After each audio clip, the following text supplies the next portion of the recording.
Hai guys, Assalamualaikum dan selamat sejahtera. Kalau korang mencari rumah besar, bukan banglo lah, semi-D besar 2 tingkat, harga tak sampai 1 juta, ini adalah rumah yang terbaik untuk korang. Sebab location dia sangat dekat dengan Putrajaya, sangat dekat dengan Bangi. So, mana lagi nak dapat rumah semi-D 2 tingkat bawah daripada 1 juta, korang boleh dapat 800,000, dapat double story semi-D, okey. Putrajaya, Bangi memang teres pun dah sampai 1 juta. Okey. Jom masuk kat sini. Ali akan tunjuk kat korang dia punya dalam. Rumah ni dia punya besar sampai korang kalau beli korang tak perlu nak renovate sebab dia dah memang sangat-sangat besar, build up dia sangat-sangat besar.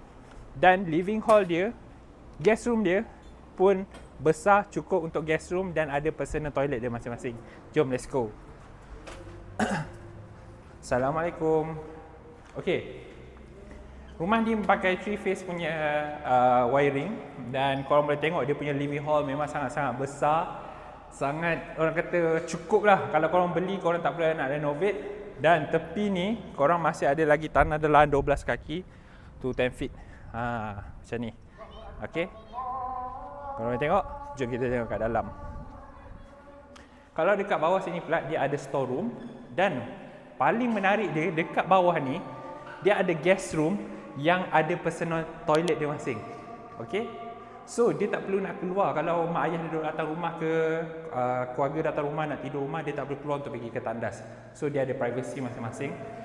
Dan belakang ni pula ada bilik untuk bibik dan ada tandas. Tada!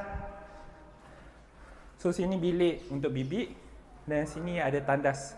So, kalau family yang datang ataupun tetamu yang datang, dia boleh pergi tandas kat belakang ni. Kalau korang tengok pula dia punya kitchen area memang sangat luas, sangat besar. Cukup. Tak perlu nak renovate, tak perlu nak extend walaupun belakang ada tanah lagi. Memang sangat-sangat luas, sangat-sangat besar. Harga dia tak sampai 1 juta, double story semi-D dekat dengan Putrajaya, dekat dengan Bangi.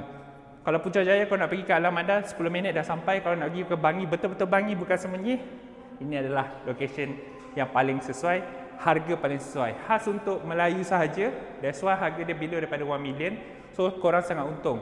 Rumah pencen ke, ataupun rumah nak bersara ke, ataupun rumah untuk investment pun boleh. So, cepat-cepat datang tengok rumah.